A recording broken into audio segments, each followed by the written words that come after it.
The following stories are inspired by documented paranormal encounters. Some locations and identities may have been changed to protect the people involved. These stories may be disturbing for younger audiences, and listener discretion is advised. This podcast is based on true events.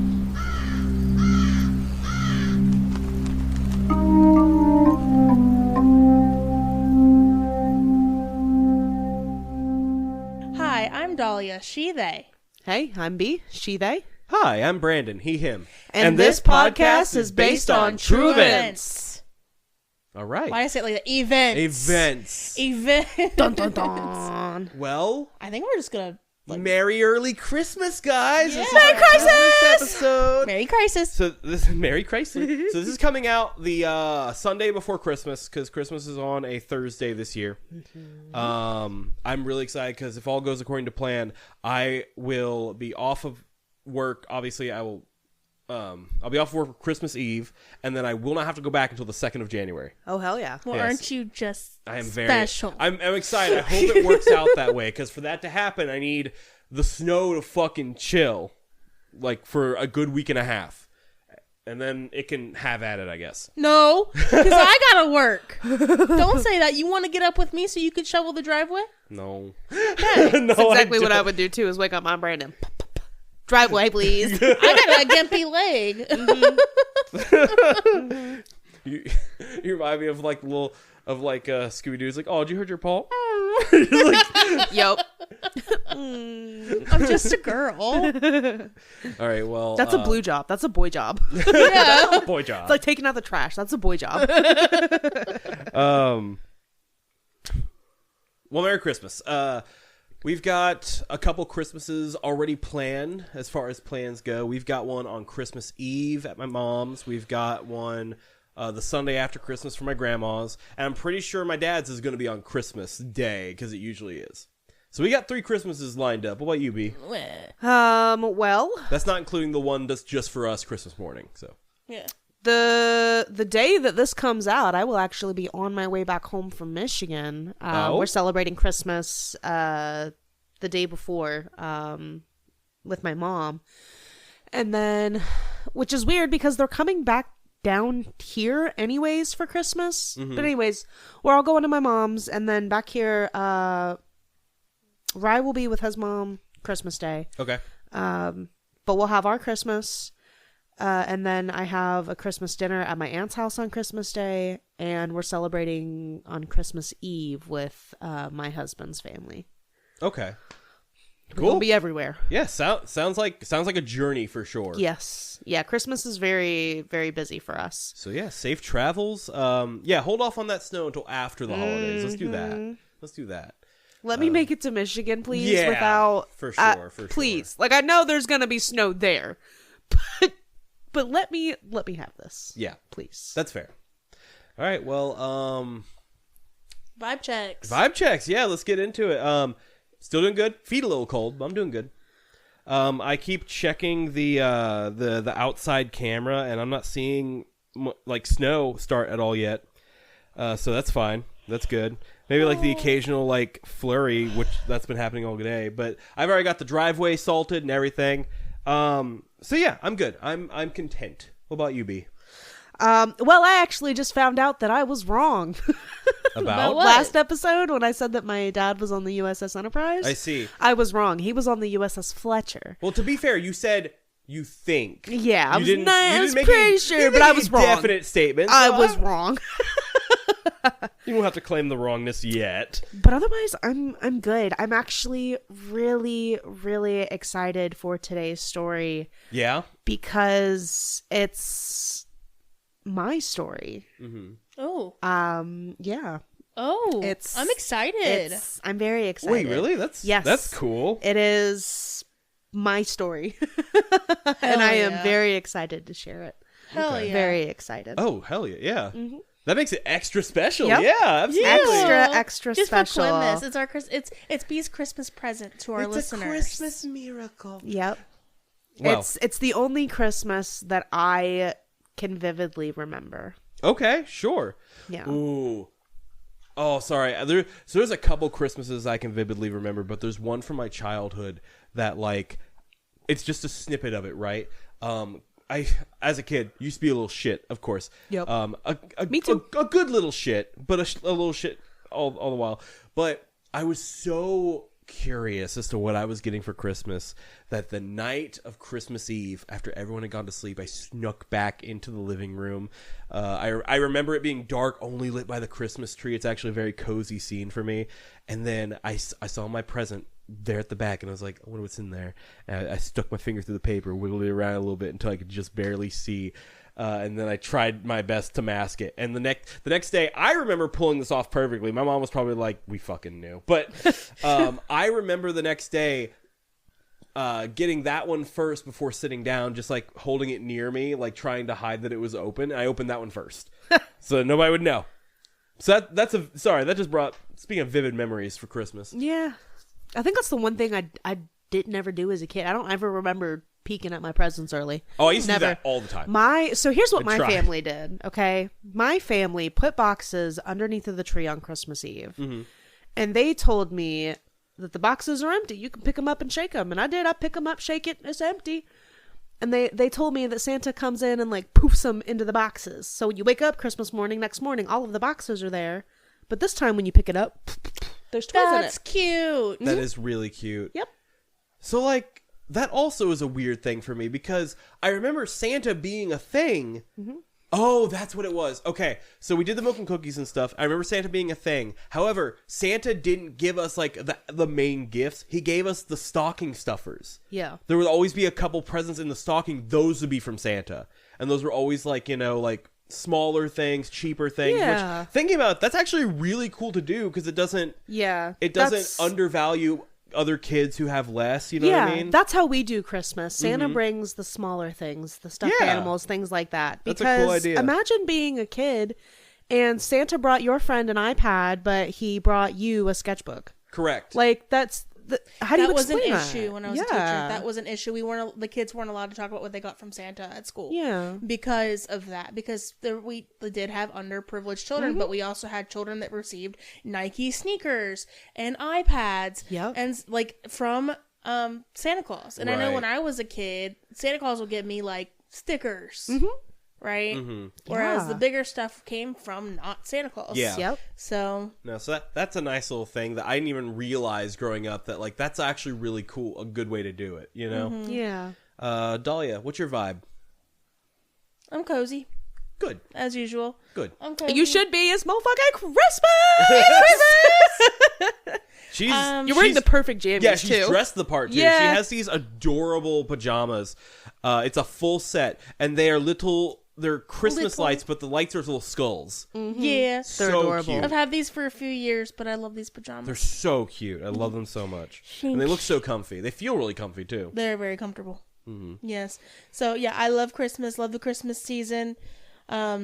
Still can't believe it's already Christmas time. No, it's insane how, like, these holidays have not been doing it for me recently. And I've been trying really hard this year to have the Christmas spirit because, like, to make up for everything. That's why I'm going to be really, really bummed if Snow cancels our Christmas party because, like, I'm really looking forward to that. Me too. Which, at this point of this coming out... I'm still rolling up. Yeah? I will still be here. Trust. I made the ham. Careful. You're eating the ham. You better be careful. I got my SUV that's 4-wheel drive. And a snowplow attached. And I got my car that's all-wheel drive. Okay. I'm on my way. Back As long roads as and you're everything. careful. Knowing our friends, there will be a couple people who are coming no matter what. Yes. And, like... I will be as safe as we want them to be, we have some ride or dies. Like... It's so funny because it's like a pick and choose ride or die, too. Sometimes. Because sometimes it's like, okay, yeah, I'll be safer. And sometimes it's like, no. It's ham time. Yeah. I'm bringing the ham. Yes. Yeah. B is bringing the ham. B is bringing the ham for the Christmas party. I'm still And just I trying won't to be decide what I'm there. doing. I think I'm doing mac and cheese, though. Yeah. Try to redeem from Thanksgiving. Don't say it like that. What happened we didn't Thanksgiving? we didn't really have an option when we had to rush Mooney to the emergency room. I make crock pot mac and cheese. Yes. Yeah. So it takes a couple of hours. I had just started the mac and cheese when Mooney lived into the living room. Oh. And so we left. I said, should I turn off the crock pot? He said no, because like we still had Thanksgiving to do. It, you know. And we were there a lot longer than we anticipated, and it was just cheesy mush. Yeah. People still ate it, but not as much as last year. But at the same time, what can you do? And it didn't save well either. And the last year, like, it was a winner. Like, it was people saved it for like themselves. They took extras. Like, it was good shit last year, but we know what it can be. Yeah. There was literally no helping it this year, though. Yeah. So like, I'm not worried about it. Everyone knew we were going through a rough day. Like, nobody cared. There was plenty of other food. But, mac and cheese is always a good option. Yeah. If I do that. I don't know. Because I don't know if I want to grate all that cheese again. Yeah. That's fair. You get you one of them ones with the handle. That's what you're saying about, yeah. I fucking love that thing. I've never gone back to grating cheese the old way since then. It's so fucking easy. I have an electric one in my wish list. They're not that expensive. They're like $25, $30, the electric ones. Oh. I kind of like the hand crank. Make you feel like an Olive Garden waitress. It makes me feel useful. Did you know you can get that from Olive Garden? You can buy the Olive Garden cheese shredders at Olive Garden. No, I didn't. I didn't know that either. I feel like you told me. Last time we were at Olive Garden, I was like, should I get it?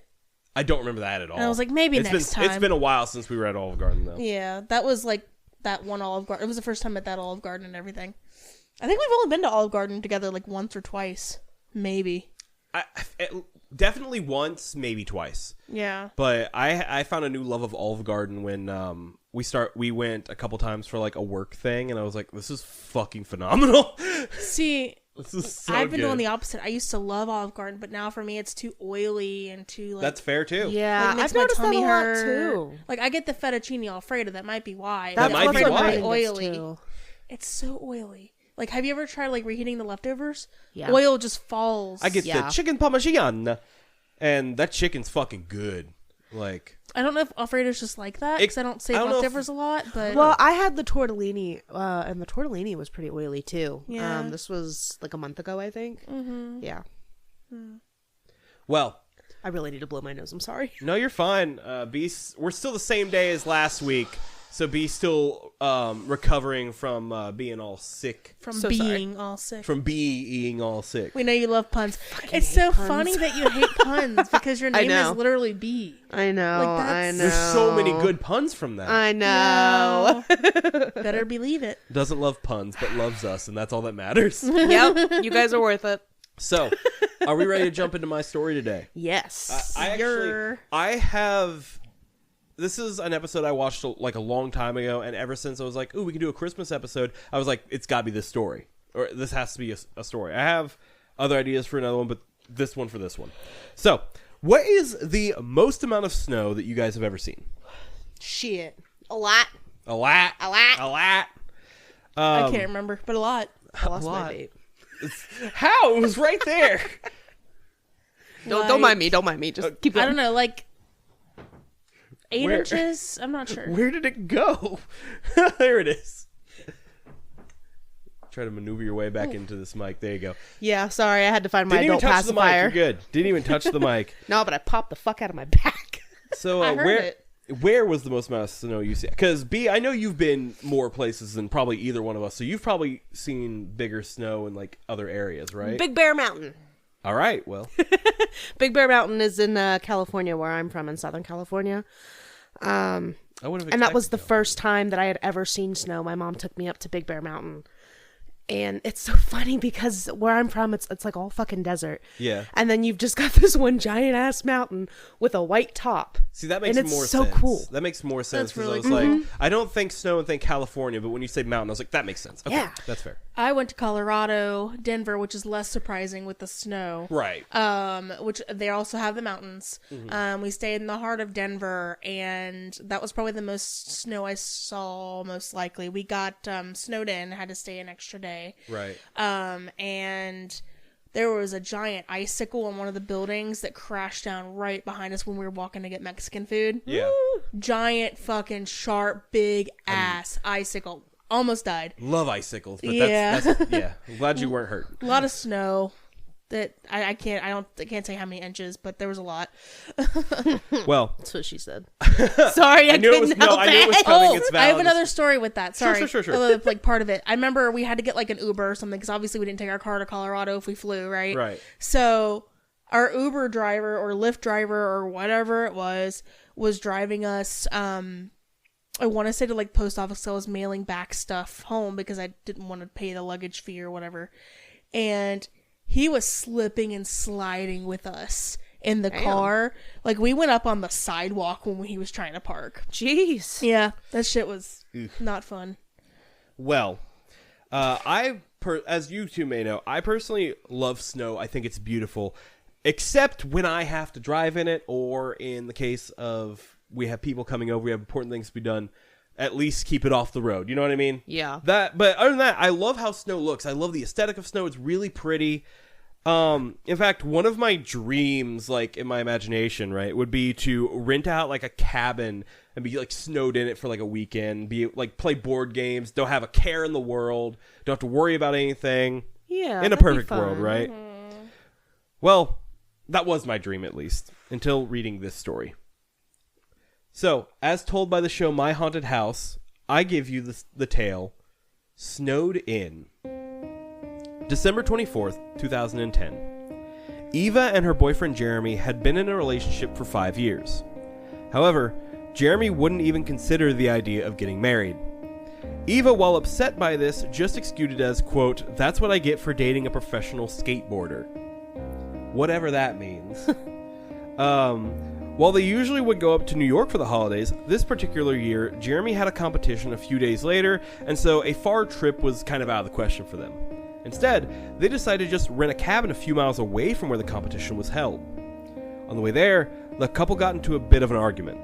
It was dark out as they got close to their destination, and Eva was upset that they weren't able to leave earlier, with Jeremy protesting that the reason they couldn't was because he was working.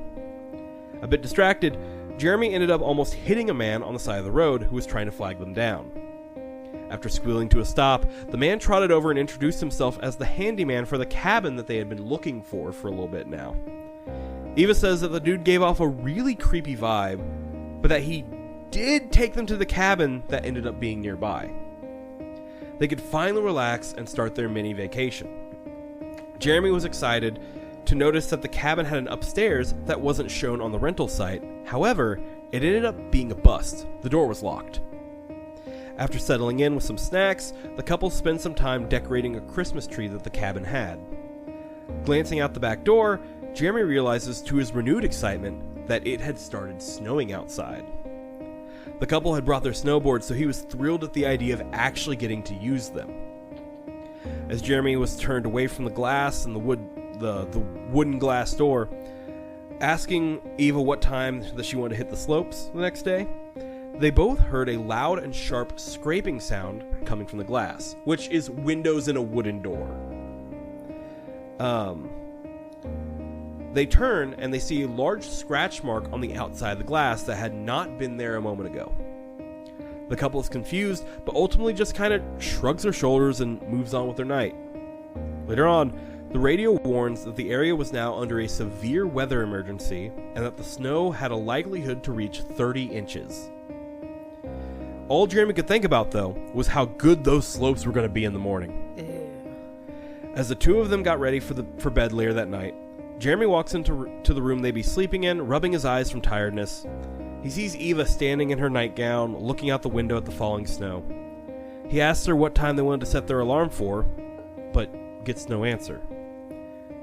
As he squints into the darkened room at her, he grows confused as he starts to hear crying?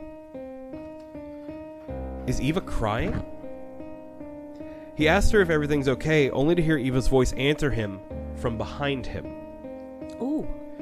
He jumps and turns on the spot to see Eva walking towards him from the bathroom down the hall, still brushing her teeth.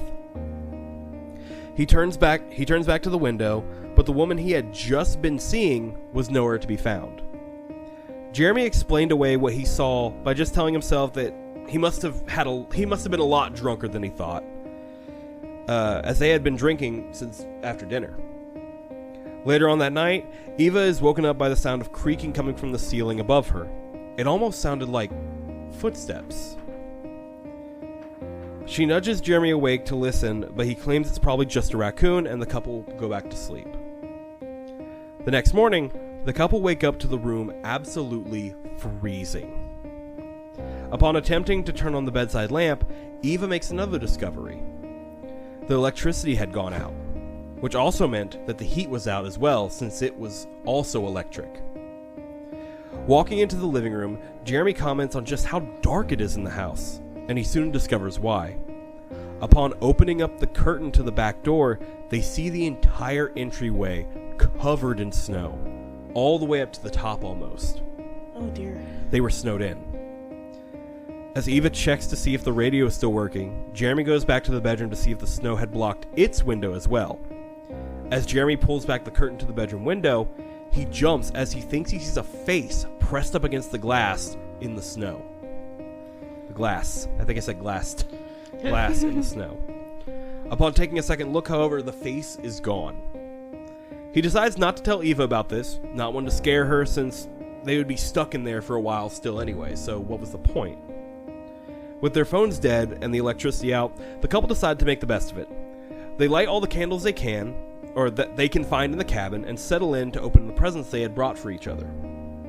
So they had, fully intended, this is Christmas time, the cabin has a tree with some decorations, let's decorate this, let's bring our presents there, we'll have Christmas there.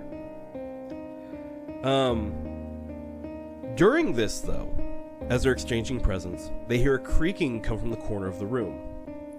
Pointing a flashlight towards the noise, they see a wooden rocking chair. It sits unmoving as they watch it for a moment. Shrugging it off, they try to go back to what they're doing when they hear it again. And this time, when they shine the light over at the rocking chair, they watch as it gets ripped apart by unseen hands. Jesus. Just destroyed in a matter of seconds right in front of them. The couple jump up and flee the living room. They start frantically checking all the windows again, hoping to find any way out.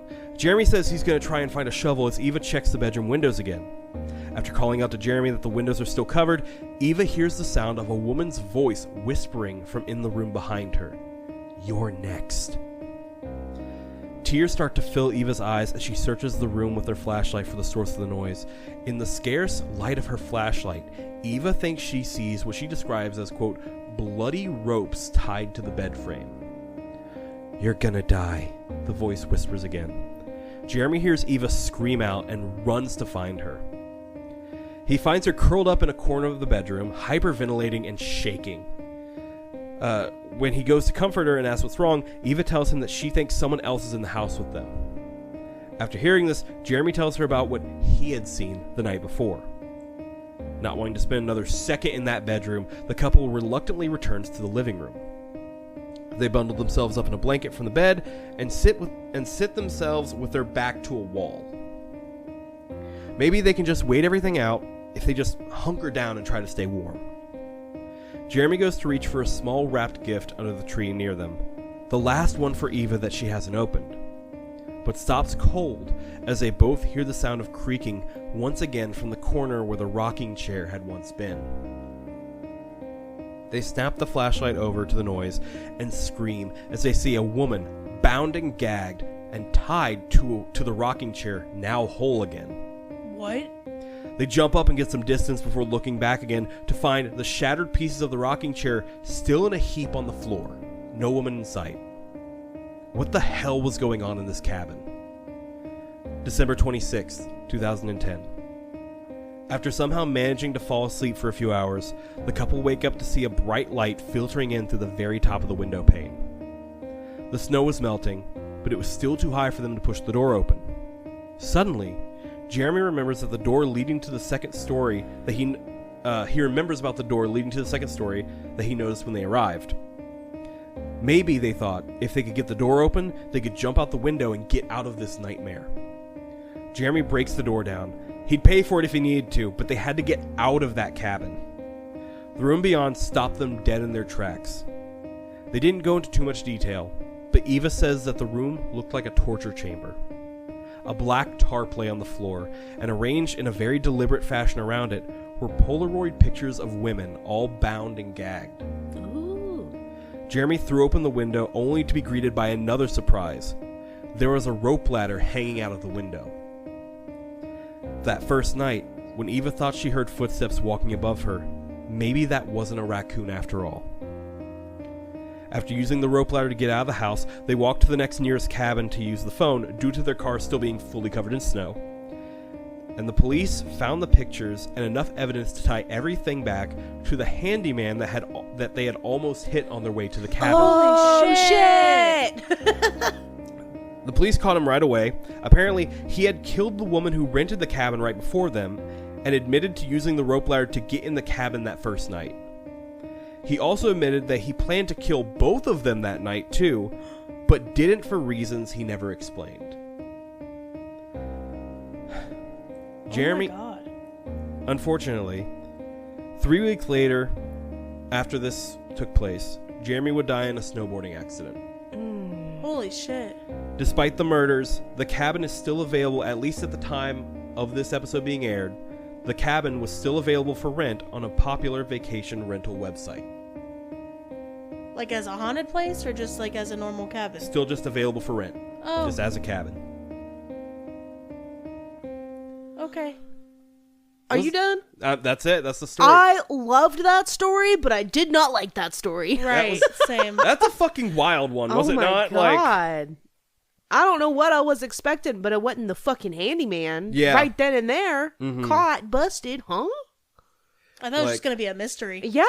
No, because I can't imagine he would get too far with all that snow still there. Yeah. You know what I mean? Yeah.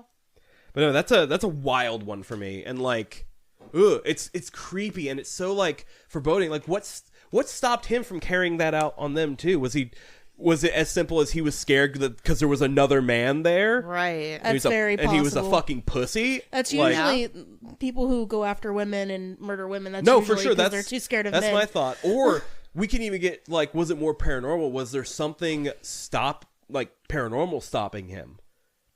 Because, I don't know. What did all this paranormal things happening read to you guys? Because partially to me it read memories, and the other part it read warnings.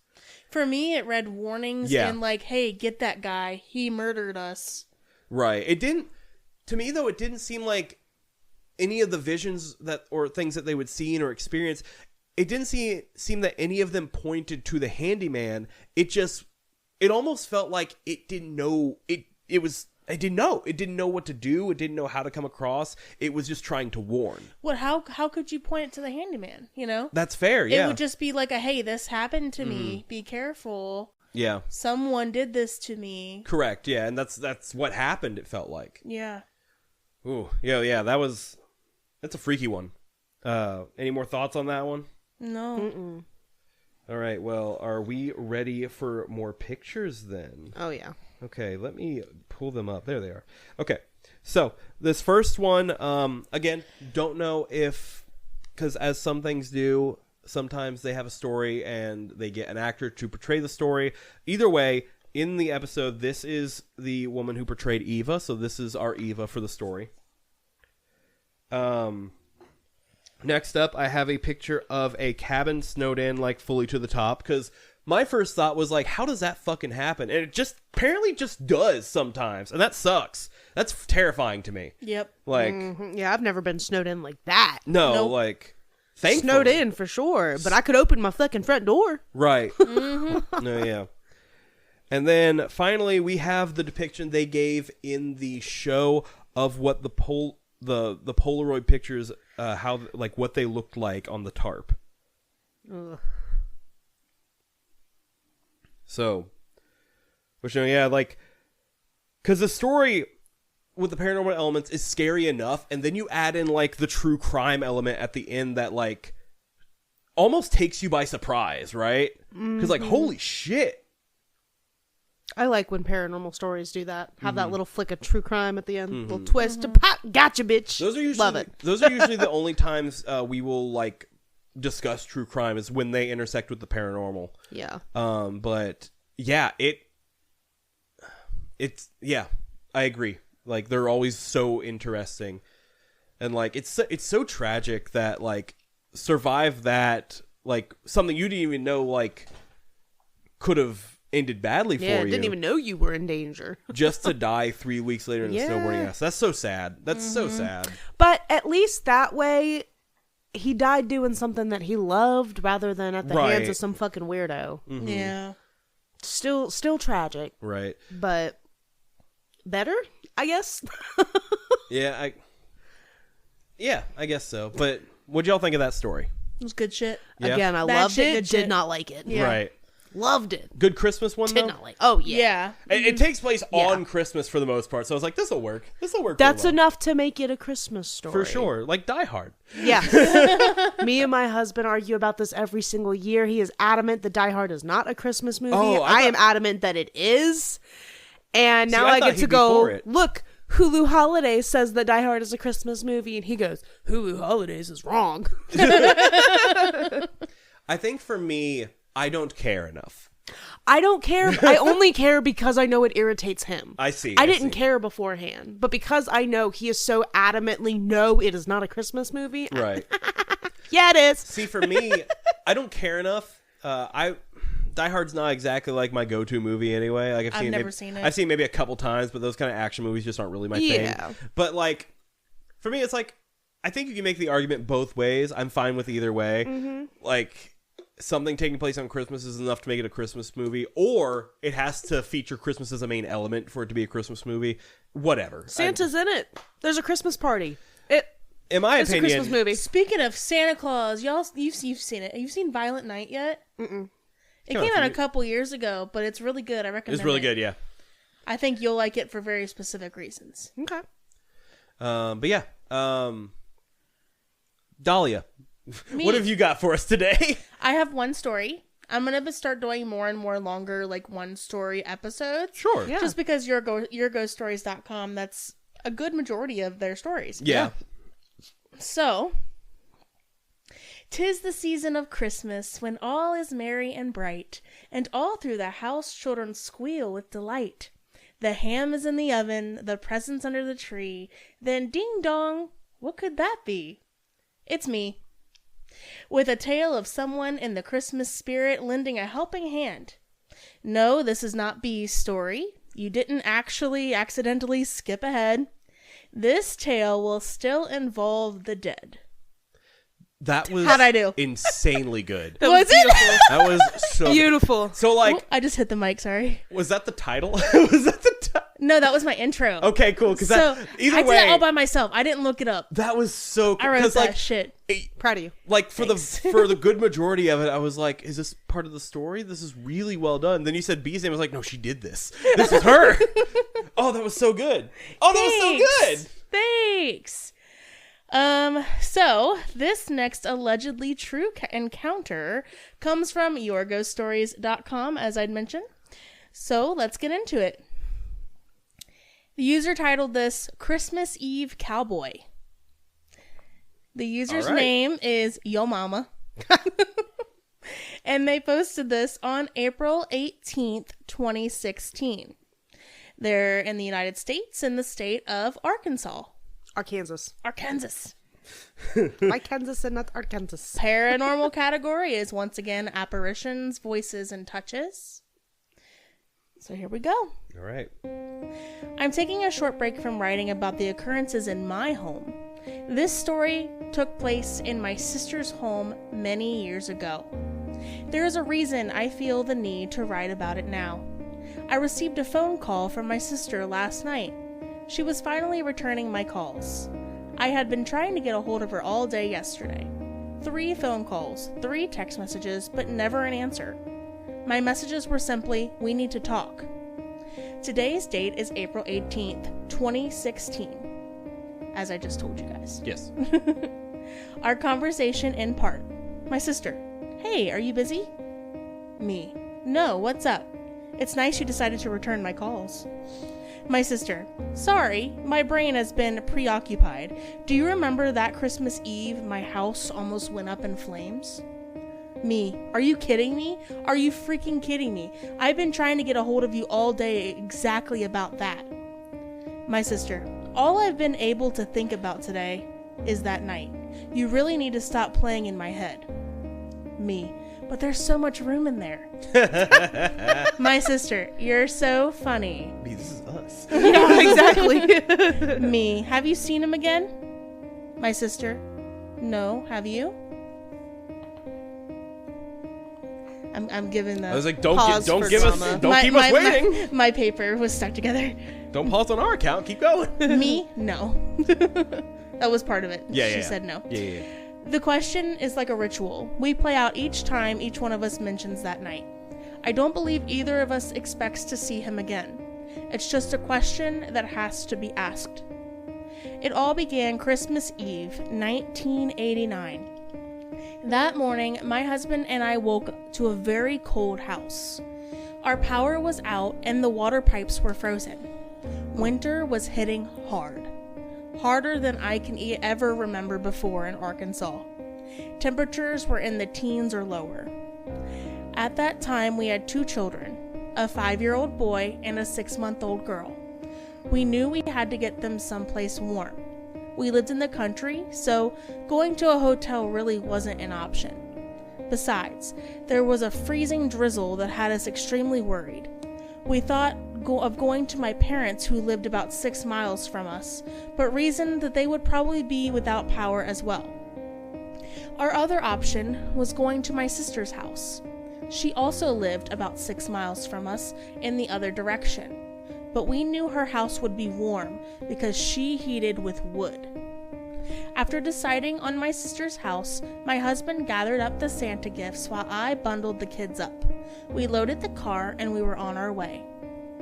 Here I'll tell you a little bit about my sister's house. I was with her the day that she found it. The year was 1981. We were driving around trying to find a rental house for her family. We decided to drive down this gravel road neither of us had been down since we were kids. We noticed what looked like a driveway long forgotten. We stopped, got out of the car, and walked as far as we could. Peering through the overgrowth of wild ivy and grapevines, we saw it. A magnificent old house just begging to be loved. The yard was littered with different colored rose bushes that had not been pruned in years. In the middle of the yard, straight in front of the steps that led onto a huge porch, was an arched trellis with beautiful, velvety, blood-red roses growing across it. We gingerly walked towards the house, knowing full well we were trespassing. However, since neither of us had seen any posted signs, we thought and hoped it would be okay just to take a quick look. It was as if we were meant to look at it, as if it was calling us. The front porch spanned across the width of the house. It had large columns supporting the roof. On either end there was an old, worn porch swing. The house itself had 2 front doors. Looking through the door on the right, we could see 2 large rooms separated by only an arched frame. Each room had its own fireplace. The floors were hard wood that had long ago lost their shine. From the door on the left we could see what looked like a bedroom, equally large as the other 2 rooms, and with the same hardwood floor. We were like little kids running around the outside of the house trying to peek into the windows to see what other surprises we could discover. We could not see a whole lot other than the rooms in front, but my sister was already planning how she would decorate it. She became obsessed with this house, asking around who owned it. Would they rent it? She planned to live there, and no amount of trying to talk her into looking elsewhere worked. After several days, she found out the owner's name and asked me to go with her to talk to the lady. Someone told her it was an old family home, and while the family had rented it out in the past, they didn't believe the lady would rent it out again due to the last renters not taking care of it. Even though I figured it was against all odds she would be able to rent the place, knowing how folks are around here, about their family homesteads, I went with my sister to talk to the owner. Right off, the lady said she didn't want to rent it. The house had been in her family for over 100 years. She hated to see someone else destroy it. My sister, not one to take no for an answer, kept trying to persuade her. The lady said it needed tons of repair. My sister said she and her husband would do them. The lady reminded her of how grown up the yard was. My sister told her not to worry about it, they would take care of it. As a last-ditch effort, the lady said, "It's haunted. Many of my past renters have seen and heard things." My sister smiled at me and replied, "Awesome." The lady laughed as she agreed to rent the house to my sister. This really does feel like a story about me and Brandon. No, for sure. The only thing is which at this like. Honestly. Can I be the brother and you be the sister? I thought they were both sisters for a second. I don't know what's good. I actually don't know. I pictured them both as sisters. Oh, I don't have any sisters. I have 2. Sorry, Dalia. That's okay. Okay, here we are. Christmas Eve morning, 1989. So we're back to where we were in the beginning of the story. Okay? Or I guess not the beginning, but you get it. Yeah. We've been jumping around a little bit. Jump around. We made our way slowly down the long gravel road towards my sister's house. By the time, little droplets of water were beginning to freeze on the tree limbs. I was thinking of how glad I was to have some place to take our children so they could stay warm.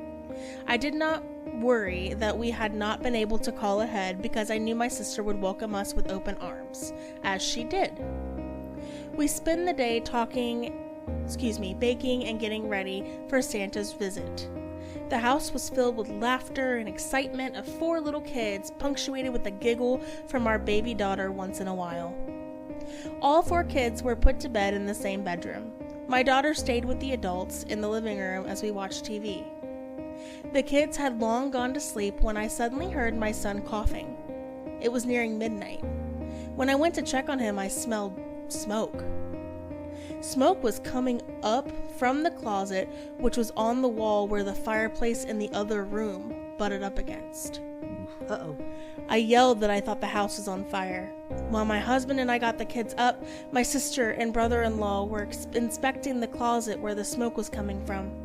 My brother-in-law said he thought the fire was contained in the chimney, but to be on the safe side, we should get out of the house. We bundled up the kids and took them to one of the cars. We had started because I'm having trouble here. We had started because it was way too cold for the little ones to be outside. Since the house was so isolated, we knew we were on our own. My brother-in-law and husband ran to get the extension ladder while my sister and I stretched the water hose as far as it would reach towards the house. The faucet was out in the yard quite away from the house. Unfortunately, we soon discovered the hose was frozen. One of us found a pail while someone removed the hose from the faucet. We were lucky enough that the faucet wasn't frozen. I filled the pail with water, handed it to my sister, and she handed it to my husband, who was towards the top of the ladder. Then he handed it off to my brother-in-law. He poured it down the chimney. In between times of filling the pail, I ran over to the car to make sure the kids were still safe and warm. It was one of those times as I was coming back to refill the pail when I noticed there was someone else besides my brother-in-law on the roof. About the same time when my sister noticed him too. I asked, "Who is that?" She replied with her own question, "Where did he come from?" I refilled the pail, gave it to my sister, and gave it to my husband. He gave it to my brother-in-law. It was then that we heard the man speak. "Here, let me help," he said, taking the pail from my brother-in-law. He was standing next to the chimney and didn't turn to face us, just sort of reached for the pail. My brother-in-law handed it to him. He poured it down the chimney. I refilled the pail several times more, handing it off to the next person. No one spoke. Finally, when he was sure the fire was out, my brother-in-law broke the silence by simply saying, "It's out." He turned toward where the man had been standing. At the same time, my sister and I looked in that direction. He wasn't there. He was gone. He had just vanished. Poof. My brother-in-law searched the roof for this man. My husband, sister, and I walked around the house searching for him. We could not find any footprints in the newly fallen sleet. The only footprints on the roof were that of my brother-in-law's. He was wearing jeans, a long-sleeved shirt with a vest over it, and cowboy boots.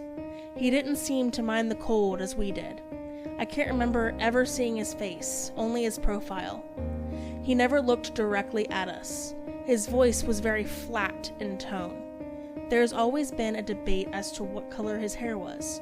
My brother-in-law says it was black. My sister and I say it was a dark blonde. My husband never actually saw him because of his position on the ladder, but he says he heard him talking. The one thing we can all agree upon is that he was there, and there is no way he jumped from the house and could have possibly walked away. And he couldn't have gone up or came down the ladder because my husband was still on it. He was on it the entire time. That's the story. That is wow, awesome. I love that. That's really cool. Yeah. Look, when a ghost shows up to help, yeah, you don't question it. Yeah. Mm-hmm. Like, that's my thing. It's like, damn. So, okay, so this is the house before, like, this is not the haunted house they move into. This is their house before that? It's the one with the overgrown leaves. So if you remember in the story... Okay, so it is the one they want to move into. So they went back to 1981 when they found the house, and then went back to 1989 when the fire happened. I see. Okay. So it happened 8 years after getting the house. Okay, so that's what confused me. Mm-hmm. Then yeah, so because part of me was like, did the spirit come from the haunted house? Like follow? No. So it was just from this. For sure it was from this. Like someone who maybe lived there before and cared about the house, like one of the relatives, ancestors of that elderly woman. I wonder what like the past people have seen, because it feels like, I don't know, did it scare them away? And if so, why? This thing obviously is very helpful, or this spirit is obviously very helpful, at least in this moment. Right. Like, there could also be multiple spirits. You don't know. Yeah. But they're not mentioning any other circumstance in the sister's house. That's true. OP did say at the very beginning, I don't know if you caught it, that they have other experiences they've written about that I'll share at some other point. I see, but they take place in OP's own house, not their sister's. I see. I missed that, yeah. I remember it now, but it didn't come to mind for a second. No, I love that. That's so cool. It's a ghost story that is like, it's not scary. It's just cool. You know what I mean? Good for Christmas, I think. Yeah, for sure. Mm-hmm. Oh, for sure. Oh, that was cool. No, yeah. I also rescind, ghost or not, if somebody you don't know shows up and is just helping you, it doesn't matter how improbable the situation is, you don't question it. Yep. Mm-hmm. You just say thanks and keep moving. All right, I'm handing this to you. Go for it. Yep. All you. Like, don't like a gift horse in the mouth type deal. Mm-hmm. No, I love that story. That was so neat. All right. Glad you liked it. Are we ready for photos, or do we have more to say? No, I'm ready. Yeah, I'm ready. Let's do it. So for my first photo, I have a lovely photo of a cute little house overgrown with flowers. Obviously it isn't the actual house, but as they say, close enough. Yeah, it's cute. Yeah, and it's likely surrounded by more greenery than concrete there. And there's a sidewalk in the front. But this is a stock photo. It's pretty. So it's very pretty. It is. I would be very drawn to this house, so I get it. For sure. Yeah. And then for my second photo, I have another stock photo of what appears to be a cowboy on a roof. Yeehaw. Hell yeah, it is. He's on top of the saloon. Yes. All right. That's great. Love that. So obviously the house is in a saloon, but details. Right. It's fine. If you merge both these photos together, it's basically what the story was. Maybe I should have photoshopped the cowboy onto that roof. That would have been really good. Funny. We need more of your Photoshop skills. Yes. We haven't seen those in a bit. Yeah. Your Photoshop skills are immaculate. No, they're hilarious. That's what they are. They're always great. They're always great. I get nervous tampering with photos on the internet because I'm like, what if somebody gets upset that I tampered with their photo? Yeah. I don't know. I understand. I think it should be okay for what we're doing. You know what I mean? It's not like you're reselling them or anything. Right. So it should be okay. But yeah, I love that story. So far, I'm loving this episode. And with like what we've heard of Bee's story about to come, this is shaping up to be a great Christmas episode. This is a cozy I think episode. So. It's a good Christmas episode. That first story wasn't cozy. I apologize, but still, that's okay. It was a good choice. It was a good story though. Yeah. Okay. Is that all you got for us? It is. All right. B, I am locked in and ready to hear this personal story you've got for us. Okay. Before I start, I want to ask you both, what's your favorite Christmas song? Ooh. Carol of the Bells. Yeah, Carol of the Bells, I think is. You too? Yeah, that's always been my favorite one. We did in choir one year, and I was like, this is the shit. Yeah, same. But I listened to a bunch of renditions of Carol of the Bells, and I don't think there's a single version I don't like. Yeah. Ska 2 Network does a ska one that's really cool. I love Ska 2 Network. Me and My Shadow does like a more gothic one that's really neat, more like modern gothic somehow. It's really cool. I used to listen to Family Force 5s, which was like more techno. Yeah. And, it was really cool. What's your favorite? Sorry. My favorite is Hard Candy Christmas by Dolly Parton. We've talked about this before, and this story is about my Hard Candy Christmas. Okay, sure. Yep. Do you know what a Hard Candy Christmas is? Nope. I don't. Hard Candy Christmas is like when you're struggling so bad, the only thing you can buy for Christmas is hard candies. Okay. That's it. That's kind of what I figured, but I was like, I don't know. Yep. Okay. That reminds me of like, it's another favorite Christmas thing of mine, those fucking cinnamon hardtack candies. Oh, yeah. Oh, I love those things. I rarely get them because they are kind of hard to make. I tried making them one year and I burnt the shit out of everything. and I melted one of our spoons. But like I love them so much. I rarely get them. You know what I'm talking about, though. Yes, yeah. The ones that are covered in powdered sugar. Oh, yeah. Oh, they're so good. Yep. The cinnamon ones specifically are the best kind. Like he loves Christmas. I do love Christmas. I do love Christmas as a holiday. For the longest time, it was my favorite over like even Halloween, and I love Halloween. Mm-hmm. I think the vibe of fall suits me more, but like I think I just love the end of the year. The last few months of the year are my favorite. Like, yeah. But sorry, I get really passionate about very specific things sometimes. It's okay. I'm ready for this though. We love you for it. Alrighty. To steal Dalia's words, let's jump right in. Those aren't my That's words. not what she says, but well, close enough. Do you listen to my stories? Yeah, but I didn't want to copy you exactly. To steal Dalia's doesn't say Dalia's. Okay, but it's kind of her thing to give a little segue like that. That's what I meant. It's You're allowed to do it. Anyways, so let's get into it. Thank you. Yes. So let's start the getting. 2019 was one hell of a year. In January, my boyfriend and I got our first apartment together while also celebrating 1 year together. In April, I lost my job as a loan officer and we resorted to selling whatever we could to pay rent. I got a job cleaning houses and my boyfriend was a garbage man. It was tight, but we made it work. In June, my boyfriend's 3-year-old son came to live with us full time. In September, my stepson's half-sister came to live with us as well, and I quit my job on the spot. In November, I find myself celebrating my 22nd birthday, not fully understanding that I just became a mom of 2 when just a few months ago, I didn't have any kids. In December, I have a 4-year-old and an 8-month-old baby to shop for. We were flat broke, relying on state assistance to even fill our bellies. How on earth was I going to afford Christmas? I stood in the dollar store crying, grabbing half-dried glitter glue pens and stockings that felt like a sensory nightmare. What did a good Christmas look like? I thought that, to kids, a good Christmas looked like lots of presents to open and making something fun.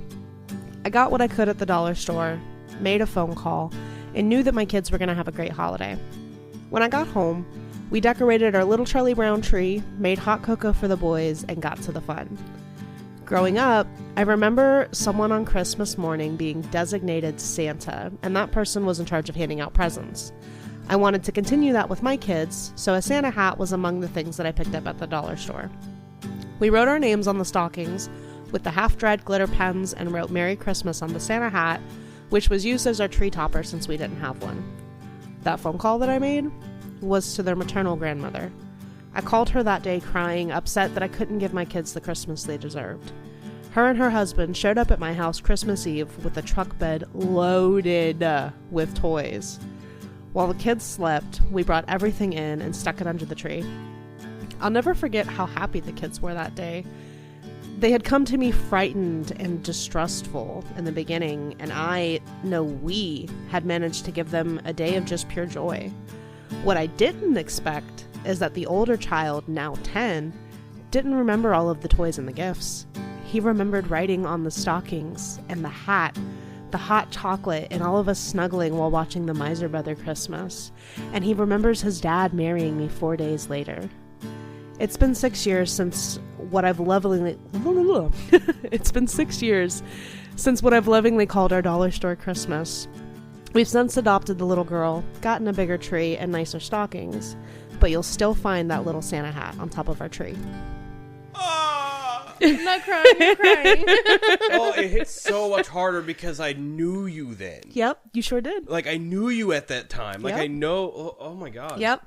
I started 2019, 21, single. No, well, not single. I had a boyfriend, but no kids. Everything was great. All of a sudden, I'm married and a mama too. Whoa, what happened? Like, that was around the time that we had started, like, getting back in touch. Yep, sure was. Damn.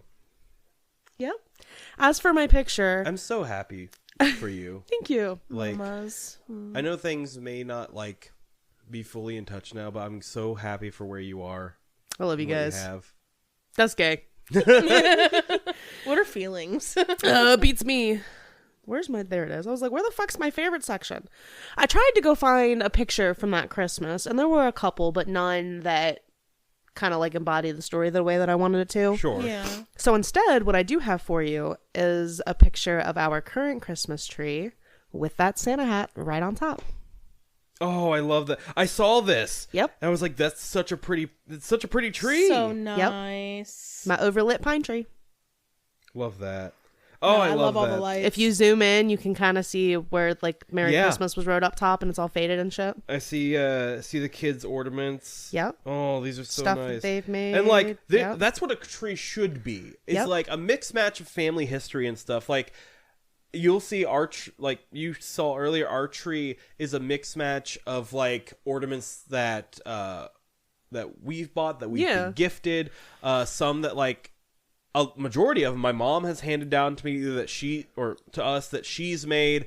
A lot of them are my grandma for Christmas years back gave everybody, like all like the grandkids around my age.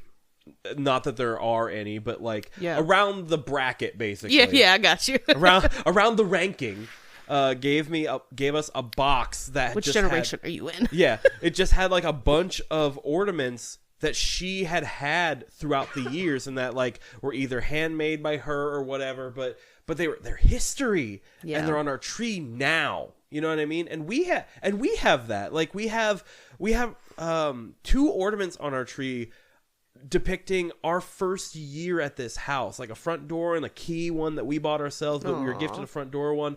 My sister last year gave us like this big glass one that has like pictures of us all around it. Like, it's so nice to have that, and that's what it's supposed to be. We also have a second tree that it's more like non-traditional ones. So like we see like funny ones and we're like, we want those. So it has donut ornaments and a Scream one, and it has like just a bunch of different stuff. It has like a gamer gnome as the topper. Like, oh, I love that. I love it so much. I love Christmas. My favorite ornament on our tree, the Christmas of 2020, we got these giant clear ornaments, and we filled them about halfway with fake snow. Mm-hmm. And then we all took a piece of paper and wrote down our favorite memory from 2020, stuck that in there, and they're on the tree. And we haven't opened them yet. That's cute. Yep. That's really cute. Yep. Oh, I love that. Sorry to make you cry. Christmas, guys. This was such a great Christmas Merry episode. Crisis! Oh, I loved this episode. This probably takes my favorite episode so far. I think so. Like, for sure. It was a really good episode. Because, like, oh, no, this is my favorite episode so far. Plenty more to go. Oh, yeah. Try to top this, but for now, this is up there for a lot of reasons. But who would like to give our socials and stuff? No? No? I'll do it. Okay, so we are on Facebook, Instagram, we are on TikTok, we are on Blue Sky, but not Twitter because fuck Twitter. We can be found. French? We're on YouTube. If you're not listening or watching us there, you can if you want. Like, we don't have a live video, but we put the pictures up, and there's like a waveform that's kind of cool to watch. But I keep wanting to tell everybody about how you can find us and listen to us anywhere, but they're already listening to us. They should know that. Well, if you don't. But what you don't probably know is that if you have a personal experience, whether it be paranormal or like wholesome, you can send it in for us to read. We have an email that's TPIBOTE@outlook.com. And if you have like a true paranormal experience, you can put that's for Dalia. That's Dalia. There is no H in that. And if it's a wholesome experience, you can put it in for BEE, like the insect. Yeah, just... I think that's all we got, but rate and review us. We'd love you forever for that. It helps us get out to more people. You can leave a recommendation on our Facebook page, and after so many, it gives us a rating. Yada yada yada. Spotify and Apple Podcast does reviews and ratings and stars, and yeah, just go do all that. It'd mean a lot to us. Thank you. It'd be a great Christmas gift for sure. It'd be a great thing to get for Christmas. Just saying. You guys know that reference? I've heard it, but I couldn't tell you what it is. It's just a cute kid who does it. Yeah. Then he got bullied off the internet, but that's not... Oh. It sucks. People suck. But Merry Christmas! Merry Christmas! And this podcast was based on true events.